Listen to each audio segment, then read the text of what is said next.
Сайн мэцхан уу ингээд химийнхээ 25 оны ЕШ материалын 21-ээс 30 дугаар тестийг ачлаа. За 21. Зурагт хумцар тоглоомын материал болох полимерийн гинжин хэлхийг дүрсэлсэн бол түүний мономерийг сонгоно гинэ. Поли гэхээр олон, мер гэхээр хэсэг гэсэн үг.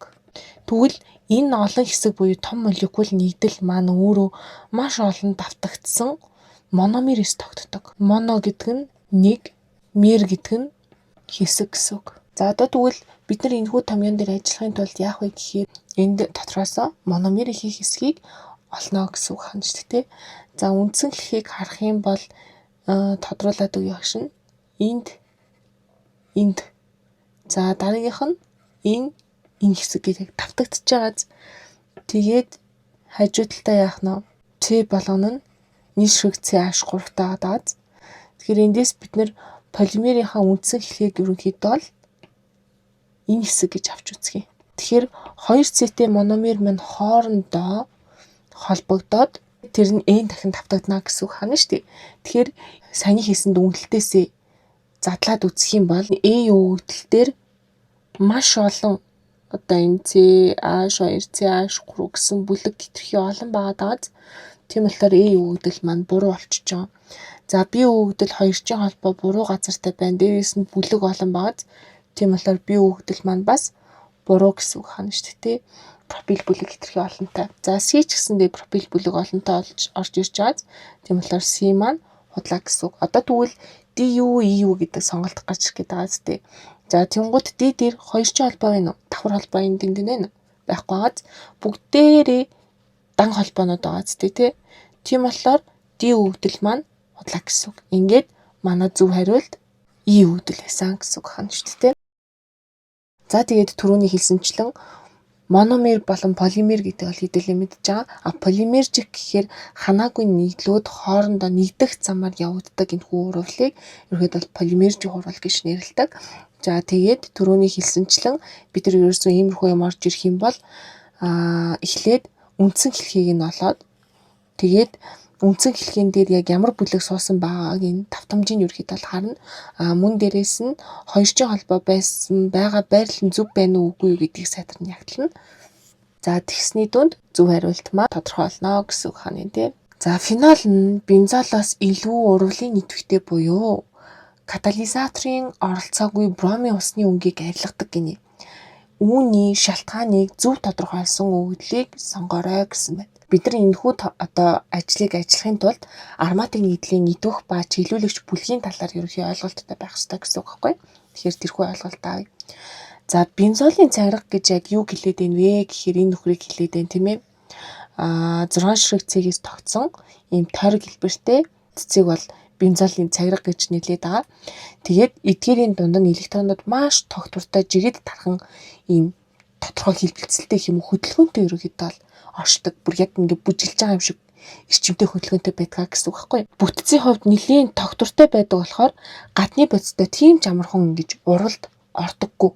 Гэтэл энэ дээр OH бүлэгтойн холбогдоход энэ хүчил төрөгчөд байгаа чөлөөт электрон нь бензолын тэр цагиргагийн төвд оршиж байгаа электронуудтай нэгдэн гэсэн үг байхгүй. Нэмээд электрон суугаад өгчхөөр энэ хэсэг илүү идэвхчээд илүү хүчтэй хөдөлгөөнтэй болно гэсэн үг. Нөгөө залхуу байсан нөхөр маань одоо идэвхтэй болно гэсэн үг хана шүү дээ. Тэгээ электроны энэ хандивлалтаас болоод хараа хүчил төрөгч өөрийн электроноо цагирга руу түлхэж өгснөөр цагирга доторх электроны нягт нь ихсдэг юм онцлогтой байна. За одоо тэгвэл хэдүүлээ эндээс нягт нь багасан гэсэн өгөгдлүүдээ ерөөдөө хасчихна шүү дээ тий. Жин худлаа юм байна. За ADE болохоор зэрэг бүгдээрээ ихсэн гэж орж ирсэн биз дээ тий.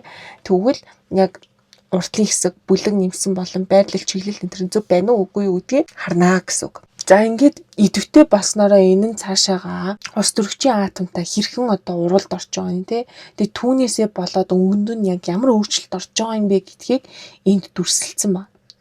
Тэгэхээр ерөөсөө идэвхгүй байхдаа бусдаа ерөөсөө уралд орохгүй гаднаас электрон буюу хүчил төрөгчөөс электроныг авчгаараа энэ нөхөр маань идэвхтэй болчихж байгаа юм байна. Ингэхээрээ бусад молекултай харилцан уралд орох боломжтой болчихж байна гэсэн үг хана тийм ээ. За ингээд өмнөх хэсгийг хэдүүлээ харъя. Ээг үзэх юм бол хүчил төрөгч энэ мета байрлалд чиглүүлдэг тул урвалын идэвхийг нэмэгдүүлнэ гэсэн байна тийм үү. За энэ бол мета байрлалыг чиглүүлээгүй. Тэгэхээр A өгдөл бол худлаа. За D-дээр харах юм бол хүчил төрөгчийн чөлөө тос электрон нь ароматик цагирга руу үл байршаад тэгээд цагиргын электрон нэвтршлийг ихсгдэг. За яг ингэж хүчил төрөгч маань өөрөө цагирга руу электроноо өгөх процессыг үл байрших гэж нэрлэж байгаа. Тэр D өгдөл маань зөв гэсэн үг. За E-дээр болохоор хүчил төрөгчийн атом нь харьцангуй цахилгаан сүрэг чанар багатай тул цагиргын электрон нэвтршлийг ихсгэнэ. Үгүй шүү дээ те. Энд чи харин ч яах нь эсрэгээр яах нэ. Цахилгаан сүрэг чанар өндөртэй гэж явдаг шүү дээ те. За 23 дугаар тест дараах хроматограммаас хамгийн олон бүрдэлдэхүүнтэй холимгийг тодорхойлж X толгодны RF буюу баригдах факторыг тооцоолно гэсэн байна. За энэ дээр хроматографийн үр дүн бол оруулж өгсөн байна тийм үү. За хамгийн олон гэхээр A, B, C гэсэн энэ гарааны шугам бааз. Тэгэд дээр нь манай барианы шугам байна тийм ээ.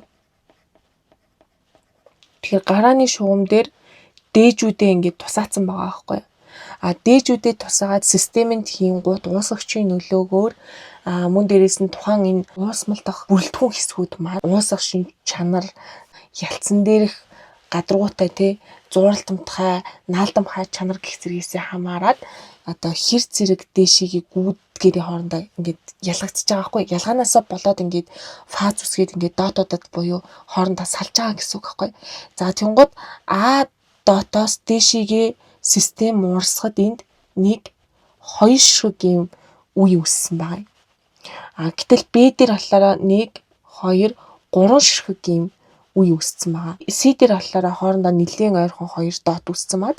Тэгэхээр эндээс манайх яаж ийн вэ гэхээр дундталд байгаа B өгдөл маань хамгийн олон одоо бүрэлдэхүүн хэсэг болж салсан гэсэн үг байна. За тэгвэл зөв хариулт маань 1 бол B тэ 1 бол C энэ хоёрын нэг нь л зөв байж таарна. Тэгэхээр A, D, E өгдлүүд худлаа. За одоо бүгдээрээ баригдах факторыг яаж олдог вэ гэдгээ харах хэрэгтэй гэсэн үг. Одоо мэддэг байх хэрэгтэй. Бидэнд X гэд тодорхойлоод өгсөн байгаа дээ. Тэгэхээр шууд X-ийг ажиглана. Манай X маань 2 дээр буусан баад нийт туулах зам чинь энэ дээдлийн барианы хэсэг чинь 3 дээр байгаа зү тий. Тэгэхээр эндээс тооцооллоо яаж хийх вэ гэхээр 23 таа байгаад тэгээд RF маань 0.67 та гарна. Амхан баад. Одоо жишээлх юм бол энэ нөхрийг оллоо гэхэд бид нар яах нь 1.5-ыг 3 таа хуваана гэсэн үг. Гэх мэдчлэн олох нэ. За одоо тэгвэл хроматограф гэж яг юу хэлээд байгаа юм бэ гэсэн ерөнхий ойлголтоо авъя тийм ээ. Гол ажиллах зарчим нь ерөөсөө тухайн одоо хроматографийн ялцыг ашиглаад за тэгээд тухайн бодисын тэр наалдамтгай буюу адсорбшн хийж байгаа чанар мөн дээрээс нь тухайн тэр бодисын маань уусгах чанар буюу solubility дээр тулгуурлаад холимогдох тэр бүрэлдэхүүн хэсгүүдийг ингэж хоорондоо салгаж ялгаж авна гэсэн үг. Тэгээд бид нар хурдан гүйж байгаа бодис нь уусгагчид маш сайн уусдаг, ялсан дээрээ муу тогтдог буюу муу наалддаг бодис байна гэж үзэх нь. Удаан гүйж байгаа бодисуудыг болохоор зэрэг уусгагчид муу уусдаг, ялтас дээр хүчтэй наалддаг гэж үзэх нь. Тэгэхээр яг ялтсын энэ доод талд үлдэж байгаа бодисууд нь удаан гүйж байгаа бодис, дээшигээ ингээд салж гүйж байгаа нь хурдан гүйж байгаа бодис маань байна гэж харах нь шүү дээ. За тэгээд энэхүү хроматографийн туршилтыг хийхэд ерөнхийдөө хөдөлгөөнд болон тогтвортой фаз гэсэн хоёр төрлийн ийм фазыг ашигладаг. За хөдөлгөөнд фаз буюу мобайл фаз дээр яадаг вэ гэхээр уусгагчийг ашигладаг. Гэхдээ энэ уусгагчийг бас сонгох нь өөрөө айгүй учиртай байхгүй. Яг ямар төрлийн уусгагчийг ямар одоо харьцаатаагаар одоо найруулж тэр системийг хийх вэ гэдэг маань маш чухал. За тогтвортой фаз дээр болохоор зэрэг хроматографийн ялтас нэг бол ашиглана. Энэ нөгөө нэг нэмгэн үеийн хроматограф гэх TFC те гадуураа нөгөө силикагилээр ингээд бүртгэгдсэн байдаг. Тэгээ нүхсүвтэй. Тэгээ тэр нүхсүвээр нь тухайн энэ бүрэлдэхүүн хэсгүүд маань шилжин хөдлөн гэсэн үг дундуур нь. Тэгээ дээрэс нь энэ нь тийм хроматографийн зориултын цаас бас байж болдог. Ийм азрагтай ахны. За бүр ингээд нарийн ярих юм бол дотроо бүр хит хитэн төрөлтэй ахна шүү дээ. Тухайн судлаач ямар зорилготой юу хийж байгаа юм бэ гэдэгтээ тохируулаад системийг сонгох нь сонирхоод үзэх юм бол аюул олон төрөл байгаа. За баригдах фактор гэдэг нь тийм үү? Тэнгууд баригдах фактор гэж яг юу хэлээд байгаа юм бэ гэхээр энэ нь холимгийг яг хэр сайн салаад тэг хэр хол зайд шилжсэн бэ гэдгийг ерөөхдөө бол илэрхийлдэг юм хэмжигдэхүүнийг ерөөхдөө бол баригдах фактор гэж нөлөөд байгаа байхгүй юу? За тэгээд баригдах факторын утга өндөр буюу нэгтэй ойр байх юм бол тухайн бодис уусгачид маш сайн уусдаг, ялцтай харилцан үйлчлэн сул гэж үздэг. Харин тэгтэй ойрхон байх юм бол наалдах тэр шин чанар нь хүчтэй, уусгачид муу уусдаг гэж ойлгох нь шүү дээ. Тэгээ түрүүний хэлсэнчлэн доот болгон дээрээ хэр хол гүйсэн бэ гэдэг хэмжээсээ барианы шугамтайгаа ингээд харьцуулж байгаа нь шүү дээ. Уусгач явсан зай, бодисын салсан тэр явсан зай. Нэг харьцаагаар баригдах фактораа олно гэсэн үг байна. За ингээд түрүүн хэлсэнчлэн бидрийг x-ийг ол гэсэн. Тийм бол уусгачийн явсан зай болох 3-таа хуваагаад ингээд харьцаа нь 0.67-таа гарсан. За тийм учраас бидний зөв хариулт бие үгдэл болсон. Молекулын хэлбэрийн тухай үнэн мэдээллийг сонгоно гинэ. NH3 нь гурвалжин пирамид хэлбэртэй байдаг. Энэ үнэн үү? H2-ээс нь шуман хэлбэртэй байдаг. CO2-ын шуман хэлбэртэй байдаг. За BH3 нь хавтгай гурвалжин хэлбэртэй байдаг гэсэн байна. За фотосфорын ерөнхийдөө бол орон зайн тэр хэлбэрийг тодорхойлохын тулд бүгдээрээ нэг ийм юм байдаг юм байна. V, S, E, P, R буюу валентийн электроны хосын түлхэлцлийн онол. Эмсэртэй газтай. Тэнд электрон яаж хослохоос хамаарат тэнд орон зайн бүтцэн тодорхойлох нь шүү дээ. Ямар ч ихтэй үнцхний хазаалалт ямар ах юм. За одоо энэ дээр саяны ярьсан байгаа онолын тайлбар орж ирж байна тийм ээ. Төв атомын эргэн тойрондох электрон хосууд бие биесээ хамгийн хол зайд байхыг ирмэлцдэг гэж байгаа байхгүй. Тэгэхээр яг тухайн электронууд нэг нэгнээсээ хол байхыг ирмэлзээд тэгэд хідэн электроны хослол байгаас хамаарат орон зайн хавьд ийм олон янзын бүтцийг үүсгдэг гэсэн үг байна. За тэгээд манай нөгөө нэг сонголтонд өгөгдсөн байсан онцлог тэр молекул болгон дээр хэдүүлээ ярилцъя. Хамгийн ихнийх нь NH3 буюу аммиак байсан тийм. Тэгмээд аммиакийн хувьд талаараа зэрэг нэг хос чөлөөт электрон үлддэг гинэ. Чөлөөт хос электрон нь холбооны электронуудыг хүчтэй ингээд доош нь түлхэж өгснөөс болоод ийм 107 градусын зайтай ийм өрмөц гурвалжин тийм пирамид бүтцийг үүсгдэг онцлогтой хана шүү дээ. За тэгэхээр манай энэ дэр зүв байна уу? NH3 нь гурвалжин пирамид хэлбэртэй байдаг гэсэн байна. Тэгэхээр нэгдүгээр үгдэл маань зөв байх нэ. За дараагийнх нь харах юм бол H2-ээс аваад байна тийм. Тэгмээд энэний бүтцэн гэсэн чинь юм гурвалжин бүтц үүсгдэг гинэ. Саяны одоо аммиак дээр бол нэг хос электронтой байсан. Энэ дээр хоёр хос электронтой олчиж байгаа.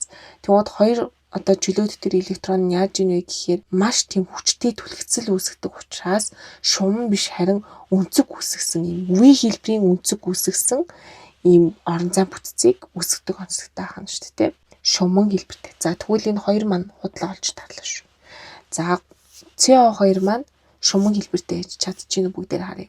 Зөв биш тий. Хүчлөрөгч C4 валентийн электронтой тэг хүчлөрөгчийн атомтой 2 давхар холбоо үүсгэждэг. Тийм болохоор төвд нь манай C байрлаад тэгээд ийм 180 градусын тэр шуман бүтцийг үүсгдэг байна. Тэгэхээр CO2 дээр тодорхойлолт маань зөв байна тийм ээ. За хамгийн сүүлийнхийг үнэхээр хавтгайн гурвалжин хэлбэртэй ээж чадчихна уу үгүй юу гэдгийг бүгдээрээ шалгая. За энд байна да. Хавтгай гурвалжин гэж шүү дээ. Одоо эндээс харах юм бол яг 120 градусын өнцөг үүсгэсэн байгаа даа зү тий. За тэнгууд 3 электрон ус төрчтэй холбоо үүсгээд тэгээд төв атом дээр чөлөөт электрон ерөөс үлдэхгүй. Тийм болохоор 120 градусын өнцөг үүсгэсэн ийм гурвалжин бүтцийг үүсгдэг онцлогтой байна. За тэгэхээр 1 3 4-гээ зөв хариулт маань И үгдэл болж тарлаа. За 25 энтальпийн өөрчлөлт тус бүрийн урвалын тэгшдэглийг харгалзуулна уу гинэ. 4 янзаар орж ирсэн байна. Тэгээд тус бүрт нь бүгдээрээ задлаад авч үзье. За талс дорн торын энтальпи гэдэг нь болохоор зэрэг химийн төлөвт байгаа ионуудаас 1 моль хатуу талст бодис үүсэх үед явагдах дулааны хэмжээ гинэ. Тэгэхээр хин ионууд нэгдээд хатуу бодис үүснэ гэж байгаа. Тэгэхээр эндээс бид нар яг хийнүүд хоорондоо нийлээд хатуу бодис үүсэж байгаа өгдлөө сонгоно гэсэн. Тэгэхээр зөв хариулт маань нэгийн гээгээр орж ирэх гээд байна да. За дараагийнх нь уусгын энтальпи гэж. За энэ юу хэлж ийн вэ гэдгсэн чинь та бүхэн зургийн нас давхар хараарай заяа. Нэг бол хатуу бодис их хэмжээний уусгагчид. За хатуу бодис ахна шүү. Их хэмжээний уусгагчид бүрэн уусаад уусмал үүсгэх үеийн энергийн өөрчлөлт буюу хатуу бодис усанд йончлогдчихин гэсэн үг. За зургийг харах юм бол энэ хараа хатуу бодис маань йончлогдоод эрэг сүрэг йоноор ингээд задарсан байгаа даа тий. Тэгэхээр бид нар саяны зургаас саяны тэгштгэлээсээ хатуу бодисууд маань эрэг сүрэг йоноор задарсныг буюу эрэг сүрэг йонд задарсан нэг бол яах нь нэг бол B авах гэдэг. Гэхдээ хий гэж хэлээгүй штэ. Хатуу гэсэн тий. Тийм болохоор хоёрын Атай холбогдож байгаа байхгүй. Тэгэхээр ерөөсөө энтальпийн энэ төрлүүдээ л ялгачих юм бол энэ дээр ингээд тэгштгэл маань хатуу хий шингэн инээ тэргээд хэлбэрийн төлөвийн өөрчлөлт маань аягүй сайн харагдаж байгаа. Тийм болохоор хийгээд аягүй дэч бод. За гидратчхийн энтальпи гэж орж ирж байна тий. За энэ нь юу вэ гэдгсэн чинь хий төлөвт байгаа йонууд усанд усаад тэгээд йон болон хувирах үеийн энерги өөрчлөлт гэж байгаа байхгүй. Тэгэхээр яг ингээд йоноос йон болж ин гэхдээ нэг нь хий төлөвтөө нөгөөх нь ууссан хэлбэрлүү гэхээр чинь яах нь биетэй холбогдож тах гэдэг. Натрий хий хлорын хий маань усан уусмал руугаа натрий хлор болон ингээд гидратчсан байна тий. Тэгэхээр 3-ын бий болж тарлаа. За 4 угаасаа үетэй тарж ин та. 4 дээр үүсгийн энтальпи гинэ. Тэгээ яг юу үүсцэн гэсэн чинь хатуу бодис хийтэй тэгээд хатуу бодис буюу натрийн хлороос натрий хлор үүссэн. Натрийн хлорид үүссэн байна тий. За тодорхойлтын бүгдээрээ сонсъё. За стандарт нөхцөлд нэг мол нийтлэмэл бодис өөрийгөө бүрдүүлэгч дан бодисудаас үүсэх үеийн энергийн өөрчлөлт юм а гинэ. Тэгээд натрий болон хлор гэд хийн төлөвтэй байгаа бодисууд маань нийтээд натрийн хлоридыг үүсгэж байна. За ингээд үүсгийн энтальпи гэдэг маань ялцчихв. 4-ийн үегээр холбогдлоо. За 25-ын зөв хариулт D өгдөл байлаа. 26. Металл гарган авах тохиромжтой аргыг харгалзах металлуудтай холбоороо гинэ. За металлын оксидыг цэгээр халаад Тэнгуудаа металлыг цэврээр ялгаж авч энэ үр дүнд нь CO2 ялгарх нь шүү дээ. Тэгэхээр С халж чаддаг байна гэдг нь энэ металлын идэвхийн инээний дунд тавьцаа байдаг металлууд маань орж ирнэ гэсэн үг. Энэ аргаар ялгадана. Дараах нь металлын оксидыг халаагаад металлыг ялгаж авч штэ. Тэгэхээр халаалтаар гэхээр энэ чинь нөгөө өмнө бид нар иймэрхүү юм ажиллаж ирсэн санаадах юм. Энэ нь одоо идвэх маш бага металлуудыг хоёр дахь аргаар гаргаж авах гэсэн үг. За өндөр идэвхтэй металлуудыг тэгвэл яг ямар аргаар гаргаж авдаг вэ? Эдрийг мэдчих яах юм бол металлынхаа идэвхийн энийг бас мэдчих яах юм бол 26 бол хийчихээр байгаа. За төмөр дунд тавьцаа байдаг. Тэгвэл Аг бид нар нэгдүгээр аргаар гаргаж авна. За натр өндөр идэвхтэй тэгэхээр бид нар энэ хоёр аргаар натрийг бол цэвэршүүлж чадахгүй. За аргентум буюу мөнгө идэх багтай. Тийм болохоор бид нар энийг хоёр дахь аргаар гаргаж авна. За мөнгөн ус бас идэх багтай тий. Тэгэхээр бид нар гийг хоёроор гаргаж авна. За зинк хүм чинь нэгээр гаргаж авна дунд тавьцаа байдаг. За хөнгөн цагаан маань бас идвэх өндөртэй шүү дээ тий. Тэгэхээр ийг бид нар энэ хоёр аргаар гаргаж авч чадахгүй гэсэн байхгүй. Тэгэхээр нэгийн АД 2-ын ВГ гэсэн үгдэл маань E-ээр орж ирж байгаа. Тэгэхээр 26-ын зөв хариулт E яхны. За тэгээ түрүүн хэлсэнчлэн нэгдүгээр арга гэдэг маань нүүрс төрөгчөөр ангижруулах арга. За тэгэхээр дунд тавьцаа байдаг металлуудыг оксидоос нь ангижруулж чаддаг гэсэн үг хаана шүү дээ тий. Харин идвэх багтай ер нь бол идэхгүй металлуудыг хоёр дахь аргаар буюу дулааны задралын аргаар гаргаж авдаг юм онцлогтой ахны. Маш өндөр металлын оксидыг электролизийн аргаар гаргаж авна гэсэн үг хаана шүү дээ тий. Ийлаа. За энэ нэлээ эвгүй юм харагдаж байгаа чинь тий. 27. Этанол нь нуклеофил нэгдэх механизмаар уг уруулжтай уралд ордог. Уг уруулжийн үед С холбоо шинээр үүсдэг бол механизмыг сонгоорой гэсэн байна. Энийг бүгдээрээ ажиллахын тулд нуклеофил нэгдэх ургалын механизмаа мэддэг байх шаардлагатай гэсэн үг. Бид нар яах вэ гэхээр электроныг цахилгаан сөрөг чанар өндөртэй нөхөр өөрлөгөө илүү одоо татдаг гэдээ ойлгох ёстой. За тэгээд уул нь бол энэ хараа С энд байгаа тий. Тэнгуутаа Отой ингээ хоёрчин холбоогоор холбогдсон байгаа энэ хоёр маань. За ингээ сайхан хамтдаа ингээд байж идэг гэсэн ч гэсэндээ Ц'гээсээ О маань илүү цахилгаан суурь чанартай учраас электрон маань ингэж О руугаа татагдсан байдлаар буюу Ц'гийн электроныг О өөрлөгөө татна гэсэн үг. За тэгтэл энэ гаднаас яаж ийн вэ гэхээр нуклеофил буюу маш их хэмжээний электронтой нөхөр гэдээ ойлгочих. Энэ нөхөр ингээд цэлэг хүрээд ирнэ гэсэн үг байхгүй. Электроноо охин ш. За миний энэ электроныг аваа. Гэхдээ хоёлоо холбогдъё гээд тэгээд Ц маань одоо 4 валенттэй. Гэтэл энд нөгөө Отой хосолсон байсан давхар холбооныхоо нэг нь таслаад тэгээд нуклеофилтэй очиод холбогдчихж байгаа байхгүй. За ингээд нуклеофилтэй холбогдгоот нөгөө О маань яаж ийн вэ гэхээр энд сөрөг цэнэгтэй юм болчихж байгаа зү тэ. За тиймгууд энэ нөхрийг юу гэж нэрлээд байна вэ гэхээр алкоксид ион гэсэн үг. За ингээд алкоксид ион маань сөрөг цэнэгтэй учраас гаднаас яах нь эрэг цэнэгтэй ус төрөгч маань ирээд хүчил төрөгчтэй маань холбогдчихно гэсэн үг байхгүй юу? Ийм онцлогтой. За тэгэхээр энэ төрлийн электроноор дутагдaltaй молекул атомтай шинээр сигма холбоо үүсгэх гэхээр одоо С чинь электрон хамаг электроноо Од сорвуулсан байсан шүү дээ тий. Тийм болохоор электроны дутагдaltaй байсан гэсэн үг. Тэгэхээр энэ нөхөртэй буюу нуклеофилтэй ийм шин сигма холбоо үүсгэж холбогдож байгаа. Энэ төрлийн урвалыг нуклеофил нэгдэх урвалын механизм гэж нэрлэдэг байна.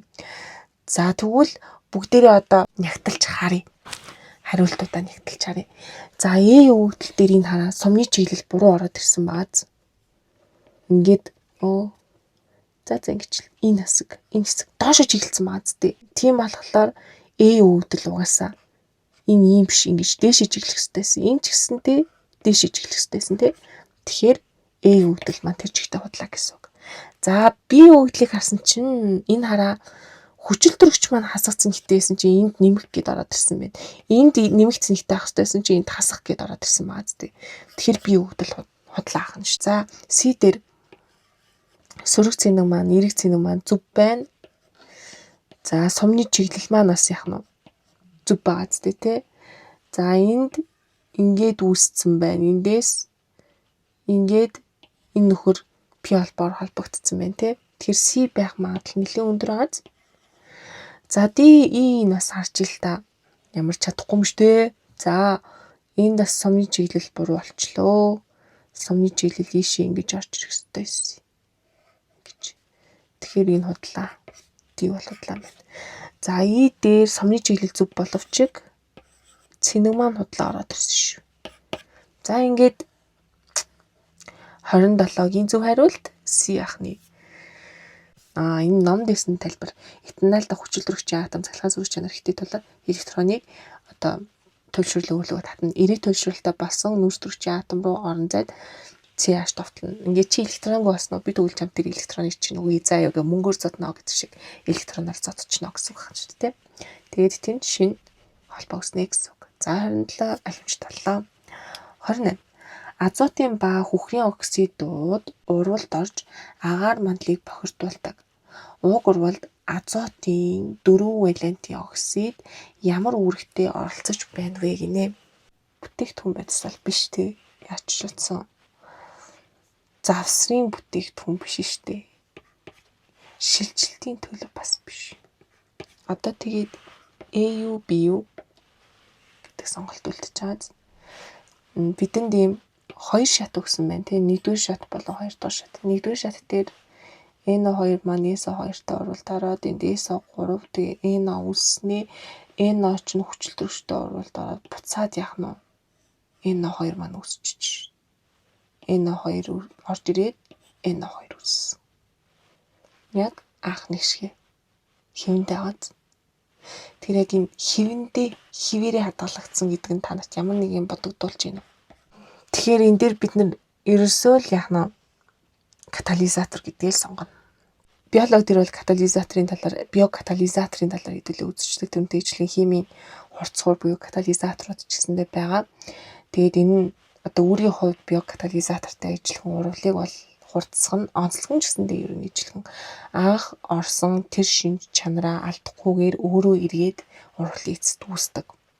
Тэгээ урвалын хурдыг нэмэгдүүлэхдээ одоо тухайн урвал явагдаж шаардлагатай энерги буюу идэвхжлийн энергийг бууруулах зарчмаар урвалын хурдыг нэмэгдүүлдэг ийм онцлогтой байдсан хгүй. Тэгэхээр яг томьёогоо харах юм бол энэ хоёр маань эргээд өөрөө үүсчихэж байгаа зү тий. Тийм учраас манай энэ 28 дахь асуултын зөв хариулт B байгаа. За 29. Өглөх хандлагын тухай дараахан өгөгдлүүдийг нөхөрөө гинэ. 7 дугаар бүлгийн дагуу доош Галилеоны эсэлдүүлэгчийн хүч яагаад тэгээд Галилеоны ангижруулагчийн хүч яадаг вэ гэсэн ийм асуулт гарч ирж байна. Галус буюу давас. За тэгээд ген гэдэг нь төрүүлэх. Давас төрүүлэгчд байгаа юм шүү дээ, тий. За эдгээр нөхдүүд маань ерөнхийдөө бол галогийн гэж явдаг байна. За фотор маань ерөнхийдөө бол хамгийн идэвхтэй ийм цайвар шар өнгөтэй хортой хий байгаа. За хлор болохоор зэрэг шар ногоон өнгөтэй байгаа. За бром тэг хүрэн улаан өнгөтэй байдаг. За йод манайхан мэдж байгаа тий. Хатуу бодис. Тэг хар сарл өнгөтэй. За астат маш ховор тэг цацраг идэвхтэй элементэд л ордог. За энэ теннисий ч гэсэндээ ховор, цацраг, идвэхт элементүүд шүү заяа. За ийм онцлог галогенуудынд орж ирж байна да. За тэгвэл 29 дээр биднээс эсэлдүүлэгчийн хүч болон ангижруулагчийн хүч гэж асуусан байна. Тэгвэл эсэлдэх болон ангижруулах гэж яг юу хэлээд байгаа юм бэ гэдэг талаар ойлголтоо авъя. Эсэлдүүлэгч гэдэг маань химийн урвалын явцад бусад бодисоос электрон авдаг бодисыг эсэлдүүлэгч гэж нэрлэдэг байгаа. Тэгээд электрон авсан учраас өөрөө ангижирна гэсэн үг хаана шүү дээ. Харин ангижруулагчдын хувьд эсэргээр химийн урвалын явцад бусад бодисд электроныг өгдөг. Тэгээд электрон алдаж байгаа учраас өөрөө эсэлтэн гэсэн үг хаана шүү дээ. Тэгэхээр феррум 2O3 дээр яаж ийн вэ гэхээр энэ хүчил төрөгчөө алдаад дан төмөр үүссэн байгаа. Тэгэхээр энэ тохиолдолд хүчил төрөгчөө алдаад ангижирсан гэсэн үг. CO-гийн хувьд CO2 болсон байгаа. Өөрөлдвөл хүчил төрөгчийг авсан байгаа зү тий. Тэгэхээр энэ тохиолдолд яах нь эсэлцсэн гэсэн үг. За тэгтэл энэ хараа эсэлдүүлэгч гэдэг нь химийн урвалын явцад бусад бодисоос электрон авдаг гэхээр одоо феррум 2O3 дээр ямар нэгэн зүйл одоо электрон нэмэгдэх ёстой юм биш үү? Тэгвэл хүүхдүүдийн хамгийн толгой иргэдэг зүйл нь электрон авдаг багт чинь хүчил төрөгчөө алдчихад энэ нь электрон авсан гэдэг нэг тийм одоо зөрүүч гэх юм уу сонирн байдал үүсчихэж байгаа. Тэгэхээр энийг хэдүүлээ эргэлзээг гаргахын тулд яах ёстой вэ гэхээр феррум 2 O3 гэдгийн цаана O ч нь яах нь хасах 2 цэнэгтэй төмөр маань нэмэх 3 цэнэгтэй байна гэсэн үг байхгүй. Тэнгууд хүчил төрөгч өөрлөгөө төмөрийн электроныг татсан байна гэсэн үг хаана шүү дээ. Тэгээ энэ тохиолдолд яадаг вэ гэхээр одоо нөгөө нэг төмөрчин ингээ хүчил төрөгчөөсөө салж байгаа шүү дээ. Тэнгууд үүссэн энэ төмөрт маань яг юу тохиолдох вэ гэхээр цэврээрээ байгаа учраас цэнэг нь тэг болно гэсэн үг байхгүй юу. Тэгэхээр энд яаж ийн вэ гэхээр нэмэх 3 гэдэг цэнэгтэй байсан да. Нэмэх 3 гэдгийн цаана 3 электрон дутуу гэсэн үг байхгүй юу. Тэгээд 3 электрон дутуу байсан чинь нэмэх 3 дээр нэмэх нь хасах 3 байх нь шүү дээ. Нэмэх хасхийн хасах гэхээр 3-аас хасах нь 3 тэнцүү тэг болсон гэсэн үг байхгүй. Тэгэхээр гаднаас наа чинь 3 электрон авсан гэсэн үг байгаа зү. Тэр 3 электроныг хэн өгсөн бэ гэхээр одоо тодорхойлж байгаа. Угаарын хим маань буюу CO маань төмөрт электрон өгсөн гэсэн үг. Тэгэхээр феррум 2O3 маань юу нэгсэн бах нь эсэлдүүлэгч үү? Ангижруулагч үү? Дүүлэгч байжээ. Яа тэгэхээр CO-гоос электрон авсан байгаа шүү дээ. Харин CO маань бусдад электроноо өгсөн байгаа учраас энэ тохиолдолд манай CO ангиж уулагч байжээ. Одоо CO чинь уул нь яах нь нэмэх 2 цэнэгтэй байсан. Гэтэл энэ нөхөрлөлөө цэнэгийг өгсөн, электрон өгсөн. Ийм учраас ерөнхийдөө энд нэмэх 4-тэй болсон гэсэн үг хаана шүү дээ. За фотош дээр хэдүүлээ ихлэ ярилцчихъя. Энэ манай цүн байгаа тийм үү? Тэнгууд ингээ гадаараа 2 ийм бүхэлтэй байгаа. Тэгэхээр энэ радиус гэх юм уу? Богино байх тусмаа электроныг өөртөө хүчтэй татах байхгүй. Холдох тусмаа электрон татагдах хүч нь сулрна гэсэн үг. Тэгэхээр радиус нь ийм өргөн болох тусмаа энэ гадаад бүрхүүлдэг электрон цөмлүүгээ татагдах тэр хүчин суларч байгаа гэсэн үг байхгүй. Тийм болохоор энэ дээр ингээд тардаа цөмтөөгөө ойрхон ингээ хоёр бүрхүүл учраас электроноо хүчтэй татна гэсэн үг шүү дээ. Иймээс одоо нэг фторын хувьд талаараа зэрэг электроныг хүчтэй өөрлөгөө татах чадвартай гэсэн үг. Тэгэхээр дээшлэх тусам электрон татах чадвар маань нэмэгдээд доошлох тусам электрон татах буюу авах чанар маань буурна гэсэн үг хаана шүү дээ. За харин эсвэргээрээ электроноо бусдад өгөхийн тулд фотор маань электроноо маш хүчтэй татаад нь шүү дээ. Тийм болохоор бусдад барагтаа электроноо өгөхгүй. Амнуул гэхээс биш өгөхгүй хаана шүү дээ. За хлорын хувьд харьцангуй фторыг ботход гадаад электрондох гадаад бүрхүүлийн электроноо алдах нь боломж нь яг нэмэгдэж байгаа. Гэтэл хамгийн сүүлийн нөхөр дээр буюу бром дээр яасан бэ? Ийм өргөр радиустай. Тэгэхээр гадна талын хослоогүй нэг электроноо бусдад бусдаас ингэж маш их хэмжээний энерги зарцуулж электроныг булааж авах гэдэг чинь дааж энд тэгж бусдаас булаах тэр хүч нь байхгүй түүний оронд электроноо хослоогүй электроноо бусдад өгөөд тэг өөрөө хослон электронуудтайгаа үлдээд ийм тэнцвэртэй байдлаар хадгалж үлдэх нь өөрийнх нь хувьд илүү ашигтай болоод байгаа байхгүй. Тэгэхээр ерөөсөө л энэ радиусаа харчин өргөн байх тусмаа бусдад өгөх нь илүү өглөгч болно. Өргөн биш ийм хавтгай байх тус өргөн биш ийм хумигдсан байх тусмаа электроныг бусдаас авна. Бусдад электрон өгөхгүй гэсэн үг юм шүү дээ. За ингээд 29-ийн зөв хариу бол өглөх хандлагын тухай дараагийн үйлбэрийн түрүүгээд 7 дугаар бүлгийн дагуу доош галогны эсэлтэлтийн хүчин мэдээж доошлох тусам буурна. Яагаад тэгэхээр электроноо яах нь авах хүчин багасна. Радиусын тэр цөмийн электроноо татах хүчээс болоод харин эсвэргээрээ ангижруулагчийн шин чанар буюу электроноо бусдад өгөх нь шин чанар нь ихснэ гэсэн үг. За ингээ 29-ийн зөв хариулт И өгдөглээ. За асуулын тест. Доор үзүүлсэн этил пропанотыг катализатортой гидролизэд оруулахад хурцтай гидролиз гэхээр задралд оруулахад CO холбоо тасардаг гинэ. За тасардаг холбоог нь тодруулж бол бүтээгдэхүүн бүхий зөв мөрийг сонгороо гинэ. Хүчлийн катализатор явуулсан байна. Шүлтийн катализатор явуулсан байна. Тэгэхээр хоёр төрлийн катализаторыг ашигласан байна шүү дээ. Тэгэхээр хүчлийн катализатор ашигласан уу эсвэл шүлтийн катализатор ашигласан уу гэдгээс хамаарат үүсэх тэр бүтээгдэхүүн хоорондоо ялгаатай болно гэсэн. За үүнийг ажиллахын тулд бид нар нийлмэл эфирийн гидролизийн талаар ойлголтыг авах хэрэгтэй. За уг урвал нь хүчлэг эсвэл шүлтлэг орчинд явагддаг гэж байгаа. Тэгэд тэрнээсээ яг аль орчинд явагддаг гэдгээс хамаарат бүтээгдэхүүн ялгаатай байдаг. За тэгээд бүтээгдэхүүнийг харсан чинь хоёуланд нь бол ингээд алкогол үүссэн байгаа шүү дээ тий. Гэхдээ энд ямар ялгаа гарч ирсэн бэ гэхээр хэрвээ хүчилтэй ийм урвал явчих юм бол карбон хүчил үүссэн байгаа зү тий. Энэ бүлгийг хардаа. Суйрлаг ийм гидролизэд орсон тохиолдолд энэ чинь OH бүлэгтэй гэсэн үг шүү дээ тий. Тэгэхээр үүссэн бүтээгдэхүүн яг нь хүчлийн давс болон спирт үүсэж байгаа байхгүй. За одоо тэгвэл харъя л да. Хамгийн ихний тэр хүчлийн катализатор буюу H-лор дээр сулруулсан энэ H-лорыг ашигласан биз дээ. Тэнгууд за спирт маань OH-тай авах хэрэгтэй. Тэгээд COH гэхээр энэ маань зүг байна тийм үү? Шүлттэй гэхээр чинь натрийн гидроксидыг ашигласан байна. Тэгэхээр энд натртай үүсээд спирт үүсээд гэхээр энэ бол зүг байна. За бусдыг харъя. Бусд дээр нь яг юу зөрчсөн байгаа юм бэ гэдгийг харж ил та тий. Энэ тараа спирт үсэг бааз, энэ буруу бааз тий. Тэгэхээр би худлаа юм яа л та тий. За C дээр болохоор зэрэг CO холбоо таслана гэсэн энэ холбоо тасарсан гэсэн үг тий. За тэнгуут C бүлэг дээр яаж юм? CH3 гэсний шууд цоон гэ ороод ирчих шүү дээ. Энд CH3, CH2 байх хэрэгтэй шүү дээ тий. Тэгэхээр C бол угаасаа худлаа юм яа л та. За D дээр бас хараа бүлэг дутуу энэ худлаа. За E дээр CH3, CH2 сон гэ орж ирсэн. За тэгснээ CH3, CH2 OH гэд зөв. Шүлтийн катализатор дээр CH3, CH2 CO энэ хараа OH гэ ороод ирчих. Энэ нь болон зов. Тэгээ энэ дээр буруу болчоор E угаасаа худлаа л та.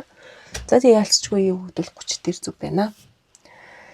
Тэгэхээр энийг мэдчих хад бол хичээл юм байна те. За 30-ийн зөв хариулт A өгдөл маань зөв багтъя. За энэ хүртэл локустойгоо хамт байсанд баярлалаа. Асуух зүйл байх юм бол чөлөөтэй коммент хэсэг дээр үлдээгээрэй. Тэгээд амжилт бүгдүүдээ. Bye.